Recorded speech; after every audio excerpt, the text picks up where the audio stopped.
kasih setia Tuhan memampukan kita datang untuk hadir beribadah menyembah nama Tuhan. Mari kita bersama-sama berdiri, kita akan menyembah Tuhan yang memberi kemenangan kepada umat yang bersandar pada pimpinan Roh Kudus. Saudara kekasih Tuhan, kita masuk dalam ibadah kita dengan satu pengakuan bahwa pertolongan di dalam ibadah kita adalah dalam nama Tuhan yang menjadikan langit dan bumi. Kasih karunia dan damai sejahtera dari Allah Bapa, dari Tuhan Yesus Kristus menyertai saudara sekalian. Amin. Silakan duduk mengambil doa kedua.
Saudara yang dikasihi Tuhan, mari kita bersama-sama melihat nas panggilan beribadah kita.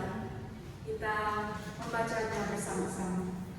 Tetapi syukur kepada Allah yang telah memberikan kepada kita kemenangan oleh Yesus Kristus Tuhan kita. Saudara yang dikasihi Tuhan, kita datang bukan karena kekuatan diri kita sendiri, tetapi iman kepada Tuhan yang memberikan kita kemenangan. Mari saya mengajak kita berdiri bersama-sama, kita nyanyikan satu pujian mengagungkan Tuhan. Kemenangan terjadi di sini.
kami tahu kami dapat berani datang menghadap takhta kasih karunia-Mu semata-mata karena anugerah Tuhan, pengampunan daripada Tuhan, kasih setia Tuhan dalam hidup kami.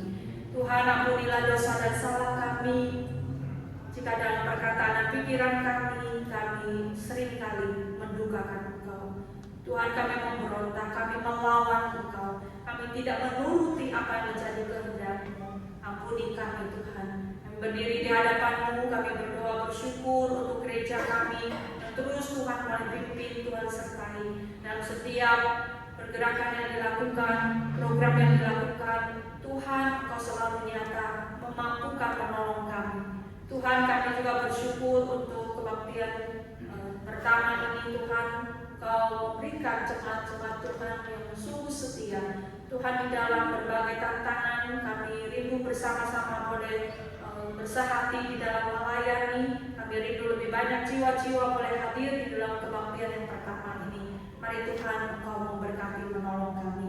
Kami menyerahkan juga bangsa dan negara kami, Tuhan berkati, sehingga di dalam keadaan ekonomi, perpolitikan, dan sosial yang ada, kami tetap percaya campur tangan Tuhan, pemeliharaan Tuhan sungguh nyata bagi kami. Kami menyerahkan Tuhan para pemimpin bangsa kami, berikan mereka hati takut akan Tuhan, melakukan pelayanan bagi masyarakat dengan sepenuh hati dan takut akan Tuhan. Bapa di surga, kami berdoa untuk seluruh jemaat Tuhan yang dalam pergumulan dan yang sakit, Tuhan mari jamah sembuhkan. Didoakan hamba-hamba Tuhan juga yang saat ini terbaring sakit di rumah sakit maupun di rumah. Hamba-hamba-Mu ya Tuhan, kiranya Engkau berikan kekuatan, jamahan dan pertolongan-Mu. Kami percaya Tuhan, setiap yang Tuhan izinkan kami alami, tidak ada yang luput dari pengetahuan Tuhan, tidak ada yang tidak Tuhan pedulikan. Kami menyerahkan ya Tuhan, jemaat Tuhan yang sedang bergumul secara ekonomi juga, Tuhan mari Engkau topang, Tuhan memberkati. Kami serahkan diri kami secara pribadi, kerohanian kami secara khusus Tuhan. Kami rindu boleh mengalami kemenangan secara rohani di dalam Tuhan, namun kami sadar Tuhan betapa rapuh dan betapa kami tidak mampu. Karena itu hari ini dalam firman Tuhan meneguhkan kami bagaimana kami dapat mengalami kemenangan demi kemenangan di dalam Kristus. Terima kasih, kami serahkan ibadah kami dari awal hingga akhir. Mohon pimpinan tangan kasih Tuhan. Dalam nama Tuhan Yesus kami berdoa. Amin. Silakan duduk Bapak Ibu Saudara yang kasih Tuhan. Mari kita membaca bacaan Alkitab kita dari Roma 8 ayat 9 hingga ayat yang ke-11. Tetapi kamu tidak hidup dalam daging, melainkan dalam Roh. Jika memang Roh Allah yang di dalam kamu, tetapi jika orang tidak memiliki Roh Kristus, ia bukan milik Kristus. Tetapi jika Kristus ada di dalam kamu, maka tubuh memang mati karena dosa, tetapi Roh adalah kehidupan oleh karena kebenaran. Dan jika Roh Dia yang telah membangkitkan Yesus dari antara orang mati, diam di dalam kamu, maka Ia yang telah membangkitkan Kristus Yesus dari antara orang mati akan menghidupkan juga tubuhmu yang fana itu oleh Roh-Nya yang diam di dalam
Kau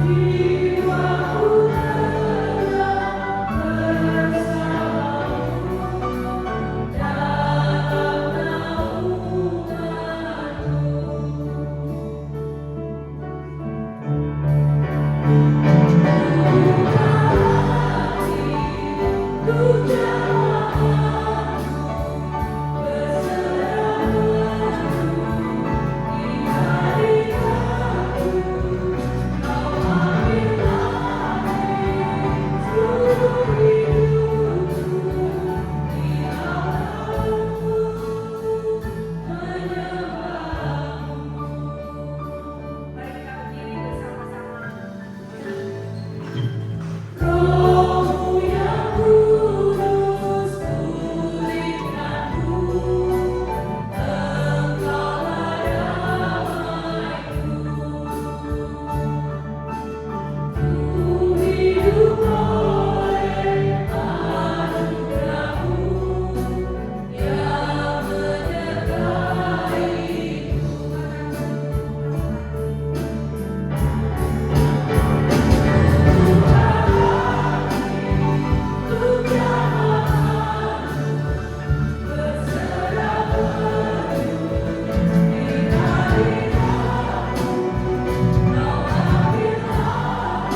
Shalom.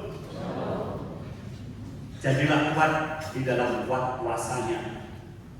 Kata-kata kuat itu sering saya kadang sebut kalau ada sesuatu terjadi waktu anak saya masih kecil, lari jatuh, yang kuat, bangun, yang kuat.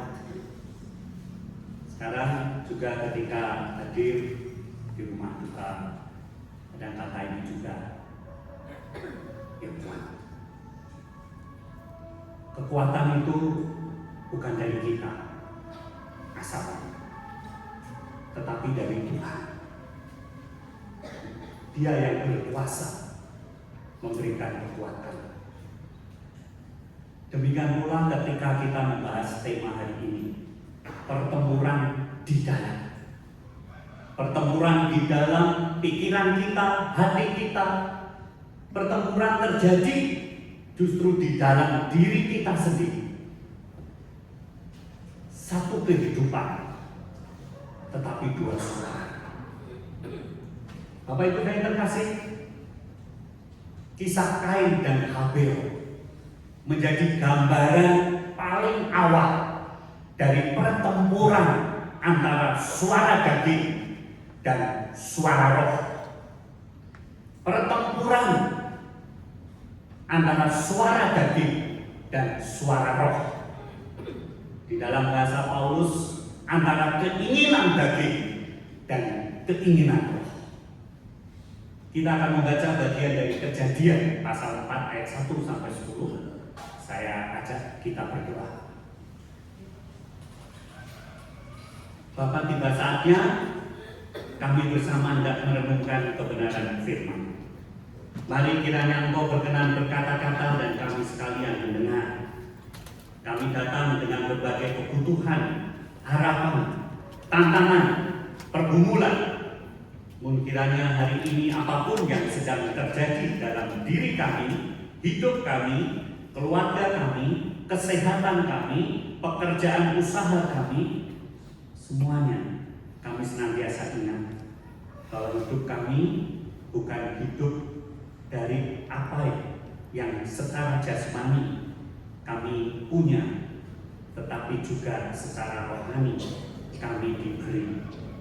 Kiranya Engkau memberkati, kiranya Engkau berkenan akan ucapan mulutku ya Tuhan, dan renungan hati kami di dalam nama Tuhan Yesus Sang Firman hidup.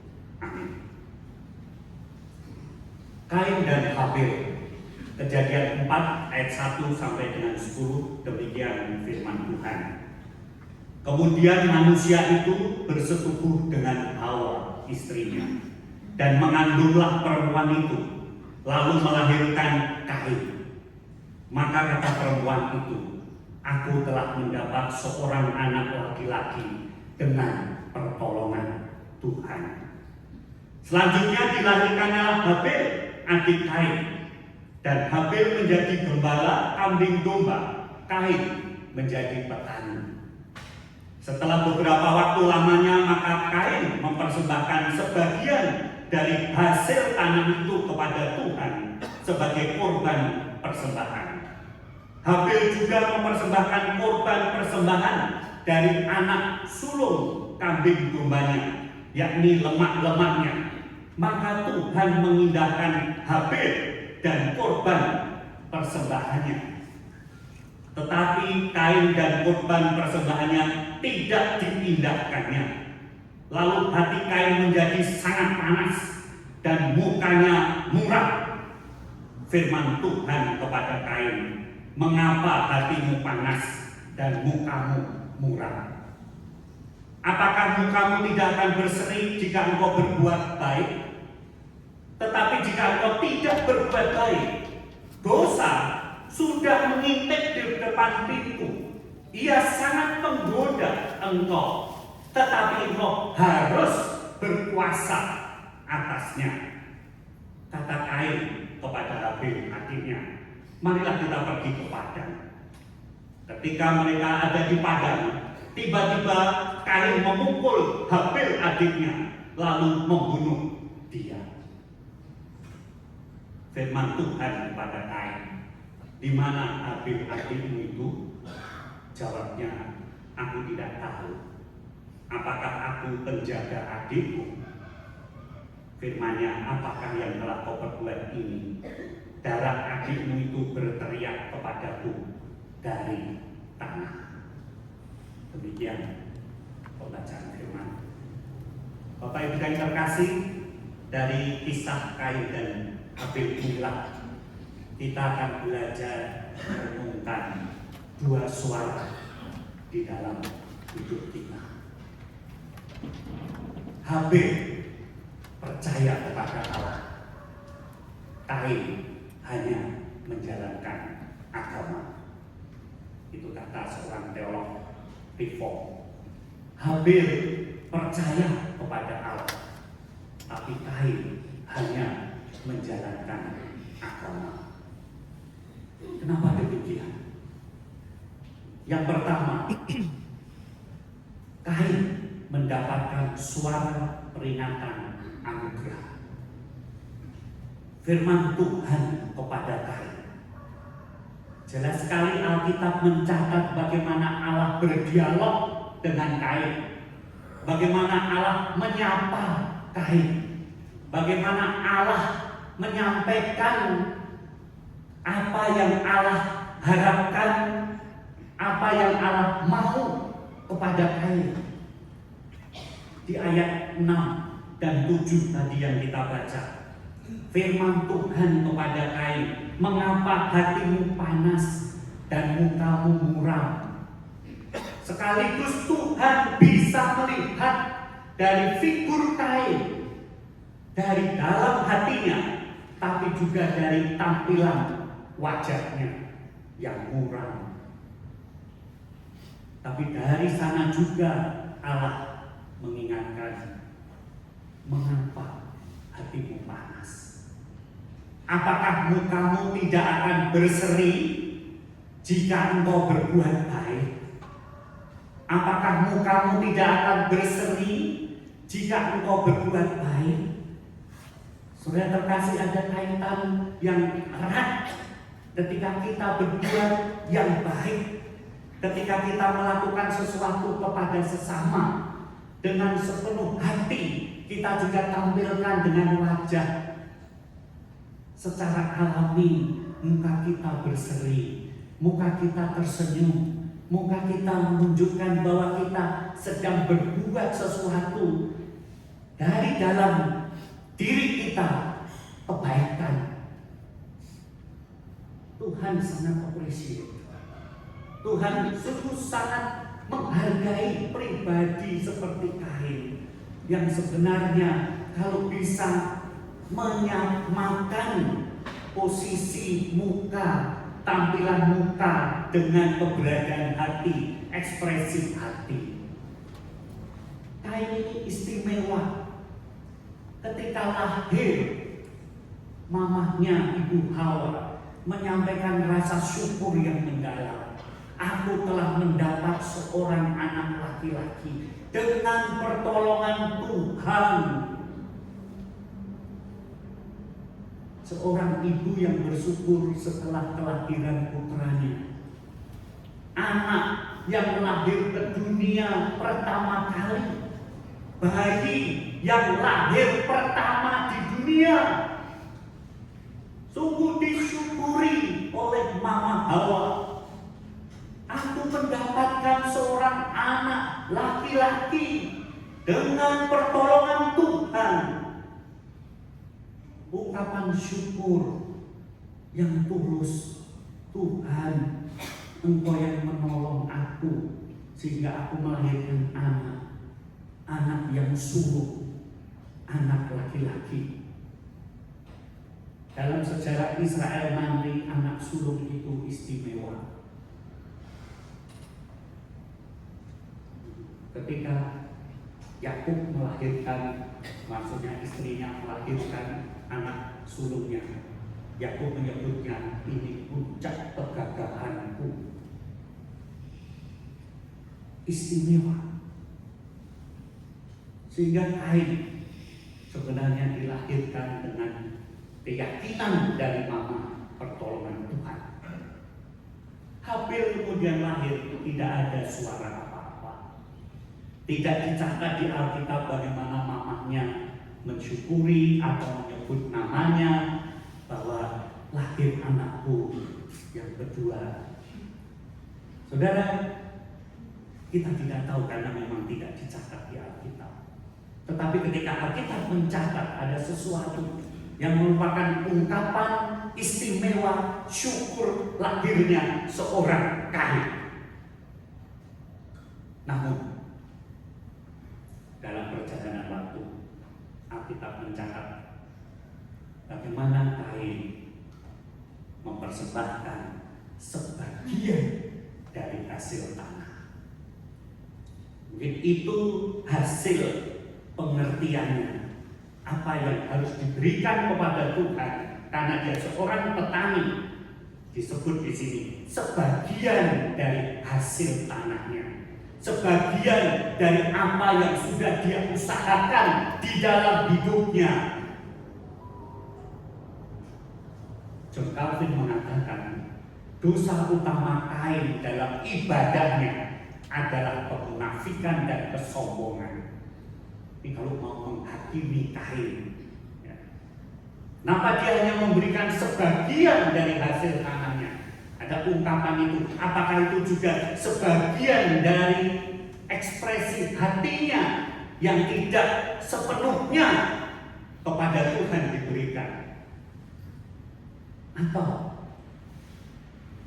dengan persembahan yang seadanya itu, Kain merasa Allah wajib menerima usahanya.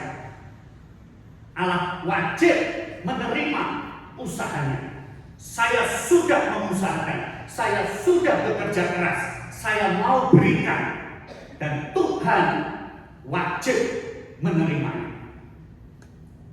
Saudara, kalau tadi disebut di depan, ini apakah ritual biasa saja? Ini adalah kewajiban agama yang memang harus dilakukan. Dan Kain merasa saya sudah melakukan kewajiban saya. Tapi Tuhan tidak mengindahkan persembahan Kain. Dan suara daging di dalam diri Kain kemudian berubah menjadi panas hati, iri hati, dan dendam. Itu sebabnya tadi Tuhan mengingatkan dosa sudah di depan pintu. Daging tidak bisa menerima kedaulatan Allah yang menyatakan kemurahannya kepada Habil. Habil itu diam. Dia juga memberi persembahan. Dia seorang gembala yang memberikan hasil dari gembalaannya, yaitu kambing domba yang suruh. Tapi Kain ketika memandang bahwa persembahannya diabaikan, tidak diindahkan, dan dia menjadi marah, dia menjadi iri hati kepada Habil yang sebenarnya tidak bersalah apa-apa. Saudara sekalian, ya, ini sesuatu dari diri kita memandang orang lain, dan kita makin belajar hati-hati menilai orang, apalagi setelah cerdas cermat yang baru terjadi, bisa menilai salah, kurangi 5 atau betul, nilai 10, ada jawabannya sama. Saudara terkasih, itu ada kelemahan mungkin kurang mendengar, bahkan membuat kita berhati-hati sekali juga. Kita tidak bisa menilai apa yang ada di depan kita, karena kita juga mengakui di dalam diri kita penilaian kita juga mungkin tidak tepat. Dan kembalinya kepada diri, bagaimana Kain kemudian memandang Habil, memandang persembahan Habil yang diindahkan Tuhan, dan kemudian dia menjadi marah, menjadi iri hati.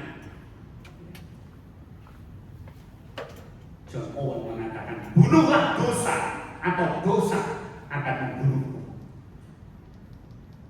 Jadi pihak kita mesti harus bersikap ketika ada suara daging, ketika ada mulai muncul di hati kita kemarahan, kita harus atasi.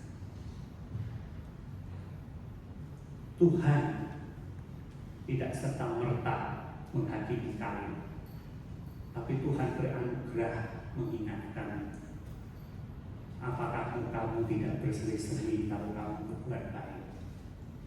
Kalau kamu tidak berbuat baik, hati-hati. Apanya yang hati-hati? Karena Kain juga punya natur dosa. Kain juga melakukan apa yang dirasa benar dalam persembahannya. Tetapi juga ada bagian yang kita tidak bisa tidak akui di hadapan Tuhan, bahwa kita ini sudah jatuh di dalam dosa, total depravity. Kita sudah rusak total. Kita sudah tidak berdaya berbuat sesuatu dengan keinginan yang ada di dalam diri kita. Dosa itu seperti predator, gambaran natur keinginan daging sebagai binatang buas yang siap menerkam kesadaran kita. Dan nanti suara itu akan bersifat adiktif, bersifat kita akan terus mengikuti padahal kita tahu itu salah dan destruktif. Kita sering bukan? Di dalam hati kita tidak pernah hanya ada satu suara. Ketika kita ditegur, langsung muncul dorongan. Apakah kita mengakui suara pertama, dia benar, aku harus mengakui kesalahanku, aku perlu minta maaf. Tapi pada saat yang sama ada suara lain yang berbicara mungkin lebih keras, tidak perlu minta maaf, dia juga salah, kamu tidak sepenuhnya salah. Ini saudara pertempuran di dalam diri kita. Atau di kantor kita merasa tidak diperlakukan adil, ada suara, tahan diri, jangan balas dengan cara yang salah, tetap lakukan yang benar. Tapi ada suara lain, balas saja, kamu berhak, jangan diam terus. Atau dalam kesendirian kita, malam ketika kita mau istirahat, mungkin ada juga suara, sudah cukup istirahat, besok butuh kekuatan. Tapi suara lain, scroll sedikit saja, satu video YouTube lagi, 1 menit lagi, 14 saudara, 1 jam. Kita sadar, kita semua mengenali pengalaman ini. Di dalam diri kita ada dorongan yang bersaing, 2 arah yang menarik kita ke jalan yang berbeda.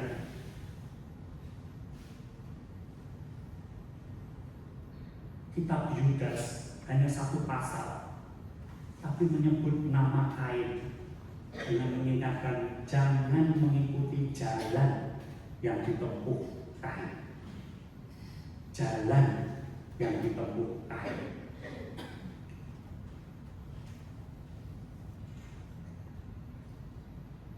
Kain mungkin memang merasa ini hukumnya wajib saya memberi persembahan. Tetapi juga pada saat yang sama ketika ini dipandang sebagai kewajiban, maka ada juga di dalamnya apakah saya punya kemampuan melakukan. Dan Tuhan mengingatkan, engkau harus berkuasa atasnya. Tapi soalnya Kain yang berkewajiban itu tidak punya kemampuan untuk melawan. Jadi saudara, lagi tanpa anugerah yang memperbaharui, kita tidak mampu melawan suara daging. Kita tidak mampu menahan keinginan daging. Jadi Kain pun dari firman yang kita baca ini, mungkin dia tahu harusnya demikian, tetapi dia tidak mampu. Dan disinilah maka sebenarnya faktornya bukan soal persembahan, ya, tetapi soal hati. Karena kalau persembahan itu sesuatu usaha yang Allah nilai. Bukankah keberadaan kita, kelayakan kita itu bukan karena apa adanya kita, apa yang kita buat, hukum yang kita ikuti, agama yang kita anut, seperangkat kewajiban yang harus kita lakukan. Bukan.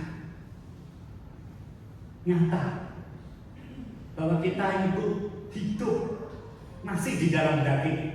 Keinginan daging adalah perseteruan terhadap Allah, karena ia tidak takluk kepada hukum Allah. Hal ini memang tidak mungkin baginya. Tidak mungkin kita melawan keinginan daging kita dengan kemampuan sendiri, dengan kekuatan sendiri. Mereka yang hidup dalam daging tidak mungkin berkenan kepada Allah. Jadi Habel diterima persembahannya, itu Habel sudah diterima dirinya lebih dulu di hadapan Allah. Allah sudah menerima Habel lebih dulu sebelum persembahannya.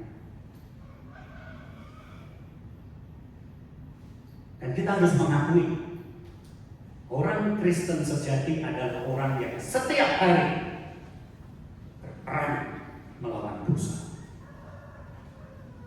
Memang kekristenan sejati adalah kekristenan yang berjuang melawan dosa, tapi bukan dengan kemampuan sendiri, kekuatan sendiri. Nah, disinilah kita punya suara roh, anugerah dan iman. Anugerah pemilihan Allah atas diri Habel daripada Kain. Ada kedaulatan Allah yang menentukan dengan hikmatnya yang sempurna. Kenapa Allah mengindahkan Kain, bukan mengindahkan Habel daripada Kain. Ini seperti dalam Alkitab itu ada rangkaian tragedi anak sulung. Nanti juga dengan Esau dan Yakub. Bagaimana Esau yang disebut sebagai yang sulung sampai kehilangan hak kesulungannya, tapi juga karena memang dari dirinya Alkitab mencatat dia menjual hak kesulungannya, dia memandang rendah hak kesulungannya. Di Perjanjian Baru ada perumpamaan tentang anak yang hilang, yang dipikirkan selalu anak yang hilang itu yang pergi jauh dari rumah, hilang di sana. Tetapi anak sulung yang di rumah, yang merasa sebenarnya sudah berbakti kepada orang tua, melakukan kewajibannya setiap hari, tapi kemudian terpicu, dia menjadi marah dan iri hati ketika adiknya pulang dan papanya menyambut dengan tangan terbuka. Dan si Koko marah besar. Saudara yang terkasih, pekerjaan Roh Kudus yang melahirkan iman, dan itu yang dikatakan oleh Ibrani 11 ayat 4 tentang Habel. Karena iman, Habel telah mempersembahkan kepada Allah korban yang lebih baik daripada korban Kain. Iman. Dan iman bukan usaha manusia. Iman adalah pemberian Roh Kudus.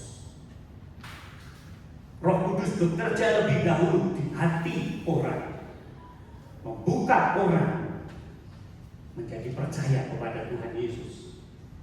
Dalam perjalanan kita juga bertumbuh ke arah kedewasaan rohani. Dan itu sebabnya juga kita butuh selalu Roh Kudus. Bukan untuk memakai Roh Kudus, tetapi Roh Kudus yang memakai kita. Roh Kudus lebih besar dari kita. Roh Kudus yang memberikan juga iman kepada saudara dan saya. Bisa jadi juga Habel, ketika kalau kita coba baca, Habel membawa kurban anak sulung kambing dombanya.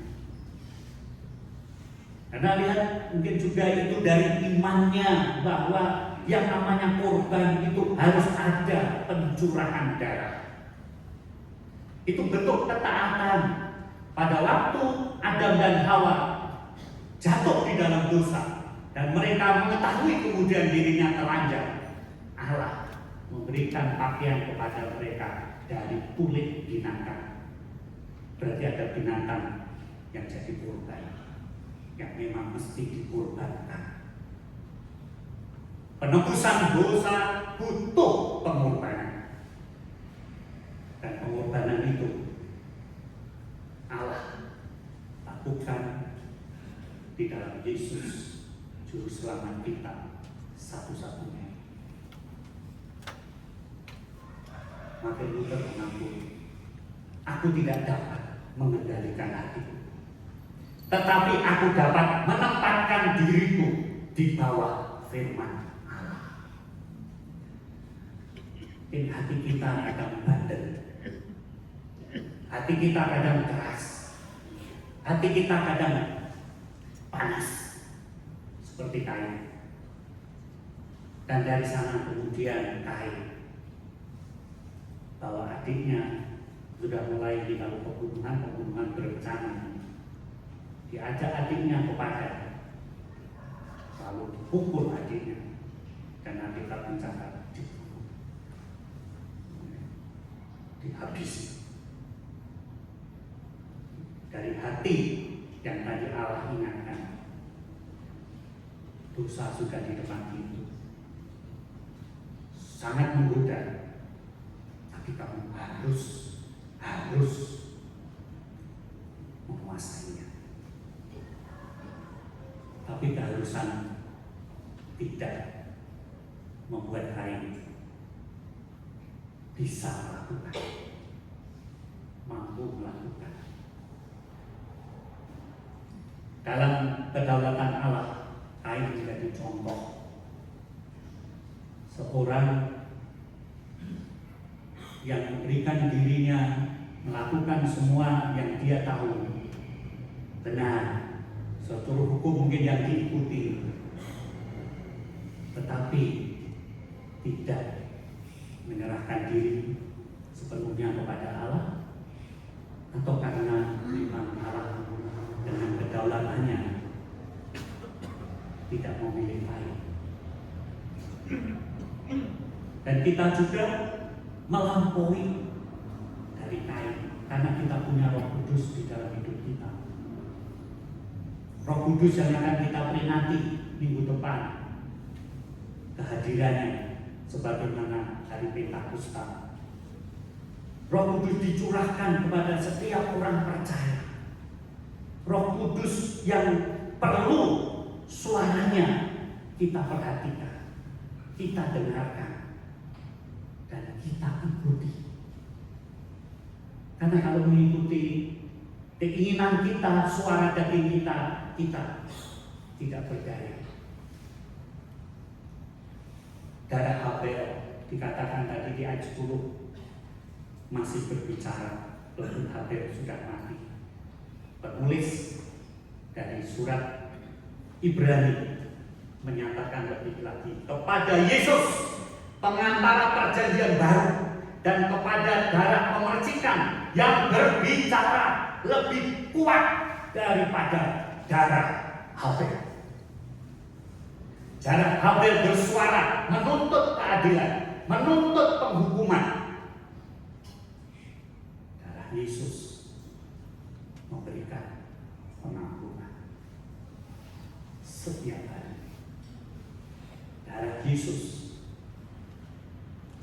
kurban sempurna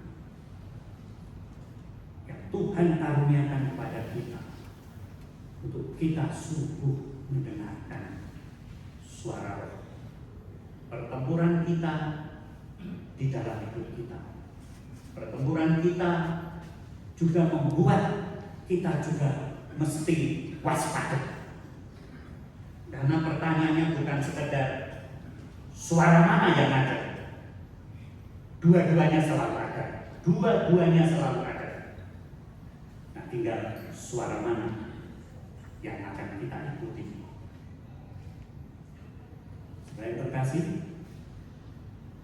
oleh anugerah kita mendapatkan iman, dan itu sudah awal dari perkenanan Allah kepada kita. Sebagaimana tafsir dari penulis Ibrani pasal 11 ayat 4 kepada peristiwa Habel, karena iman Allah menerima, mengindahkan kurban Habel. Saudara, kita juga mau memberikan apa di dalam hidup kita, waktu kita, tenaga kita, pikiran kita, semua keberadaan kita. Kita lebih dulu harus berkenan kepada Allah. Lalu apa yang bisa kita berikan? Seperti persembahan, kerajinan kita hadir ibadah, ikut pelayanan, semuanya kita lakukan kiranya bukan sebagai hukum, tetapi satu ungkapan syukur kita karena Allah telah menyambut kita ke dalam Kristus, karena kita sudah diberikan karunia oleh Allah menerima keselamatan yang bukan karena hasil usaha kita, kewajiban kita, tetapi karena anugerah, suara anugerah, suara dari Roh yang terus akan mengingatkan kita. Karena ada suara lain yang kita harus bertempur untuk mengatasinya, bukan dengan kekuatan sendiri, tetapi dengan kekuatan Roh Kudus. Itu sebabnya disebut suara Roh. Kiranya Tuhan menguatkan kita. Mari kita berdoa.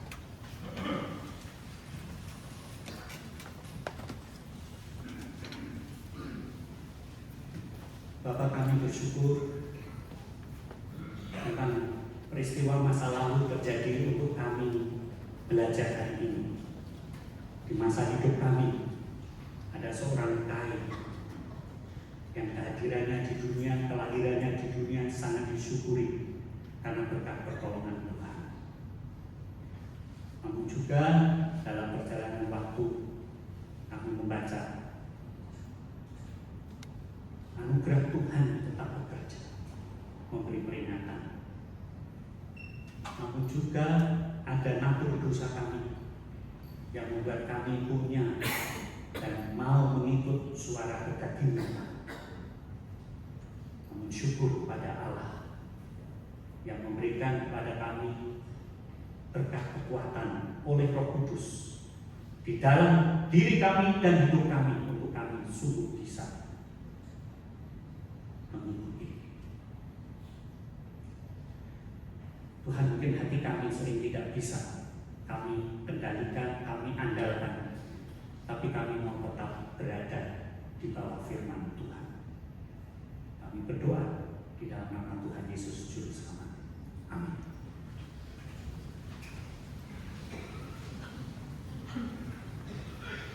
Puji Tuhan, firman Tuhan demikian jelas bagi kita sekalian.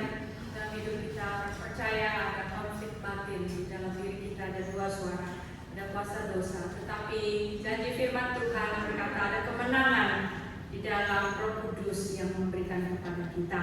Mari kita menyanyikan satu pujian, kita akan membawa yang terbaik, berikan persembahan yang terbaik bagi Tuhan. Tuhan sambil kita menyanyikan satu pujian, Ku mau seperti-Mu Yesus.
Firman Tuhan yang menjadi penopang, menyadarkan kami betapa rapuh kami, betapa kami sering mendengarkan suara yang lain yang bukan daripada Tuhan. Dan ketika kami gagal di dalam kehidupan kami mengiring Engkau, Kau tidak meninggalkan kami, Kau terus menolong, memulihkan kami, membangkitkan kami. Kami boleh terus mengiring Tuhan sampai akhir hidup kami dengan setia, hanya oleh karena kemenangan dari Roh Kudus yang berikan kepada kami. Kami telah memberikan persembahan kami, berkati Tuhan setiap tangan-tangan sudah memberi, biarlah ini semua boleh menjadi perkenanan bagi hati Tuhan. Di dalam Kristus Yesus kami berdoa. Amin. Silakan duduk Bapak Ibu Saudara. Beberapa warta untuk kita simak bersama. Kami menyambut bila mana ada hari ini yang pertama kali hadir di dalam kebaktian pertama. Apakah ada yang hadir yang pertama kali hadir? Jika belum ada, adalah menjadi doa kita minggu depan akan mengirim jiwa-jiwa baru hadir bersama dengan kita. Bapak Ibu, kita akan melihat warta selanjutnya bahwa minggu depan adalah minggu memperingati hari Pentakosta. Mari kita siapkan hati kita. Roh Kudus adalah roh yang manis, roh yang penolong, roh penghibur, dan kita sungguh bersyukur Roh Kudus ada bersama dengan kita. Saudara, pengertian 1 dan 2 kami layani Pendeta Rudi Setiono yang baru-baru berduka. Kita doakan hambanya, membawakan firman dan berkat bagi kita. Bagian yang keempat akan dibawakan oleh Injil Devina. Kita doakan para hambanya ini. Saudara, berikutnya adalah kebaktian doa secara konsep jam 5 sore hari Rabu, mengundang Bapak Ibu untuk hadir bersama dengan tema sibuk tetap berdoa. Dan kebaktian lewat Zoom pada malam hari kita akan belajar firman Tuhan tentang makna Pentakosta yang akan dibawakan oleh Pendeta Daniel Agustinus, dan kita akan berdoa bersama-sama. Saudara, mari kita melihat warta selanjutnya bahwa ada si wanita Lydia pada hari Jumat jam 4 sore. Bagi ibu-ibu sekalian yang umur 20-an, 30, 40 ya masih dalam usia si wanita Lydia, kami sungguh mengundang dan bersyukur pada Jumat ini kita akan bersama-sama mendengar ceramah kesehatan tentang gigi yang akan dibawakan oleh Dr. Yunita, jemaat kita juga. Rahasia senyum sehat di usia 45 tahun, gitu. Maksudnya sampai 45 tahun kita pun masih sehat dan bisa tersenyum dengan indah. Saudara, mari kita bersama-sama mengikuti acara si wanita Lydia pada hari Jumat, khususnya para ibu-ibu. Kemudian selanjutnya ada, ini untuk semua jemaat ya, tapi tentunya kalau supaya tempat cukup, mari mendaftar juga ya untuk mengikuti Fight Cardio ini, memberitahu setidaknya bahwa akan hadir. Nah, saudara, ini adalah waktu kita bersama-sama menjaga kesehatan tubuh kita. Hari Sabtu pagi jam 7.30 di aula bawah di gereja. Kemudian berita warta berikutnya adalah marriage enrichment. Bagi saudara yang masih rindu untuk bisa ikut, masih bisa mendaftar. Ini minggu terakhir untuk pendaftaran mengikuti marriage enrichment ini yang akan diselenggarakan tanggal 22 sampai 24 Mei. Kemudian yang terakhir ada video klip dari Men's Gathering.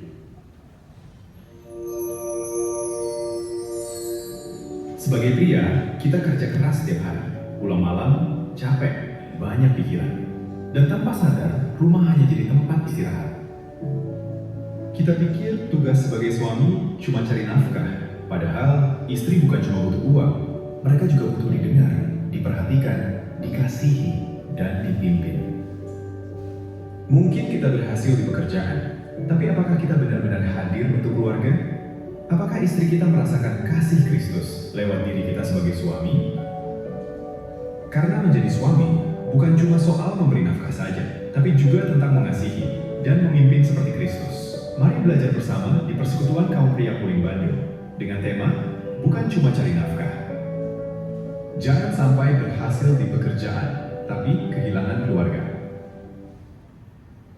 Bapak-bapak akan mengadakan Men's Gathering pada tanggal 25 Mei nanti. Ya, kiranya boleh mempersiapkan hati untuk boleh mengikuti acara ini. Untuk lebih jelasnya lagi, boleh melihat di dalam WA Group, akan disampaikan flyer-flyernya mungkin. Bapak Ibu, mari kita berdiri bersama-sama. Kita akan mengakhiri ibadah kita. Kita menyanyikan satu pujian komitmen kita, berkat kita dan menang bersama dengan Kristus.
senantiasa dengan mengandalkan Tuhan sumber berkat, pertolongan, perlindungan, dan juga kekuatan.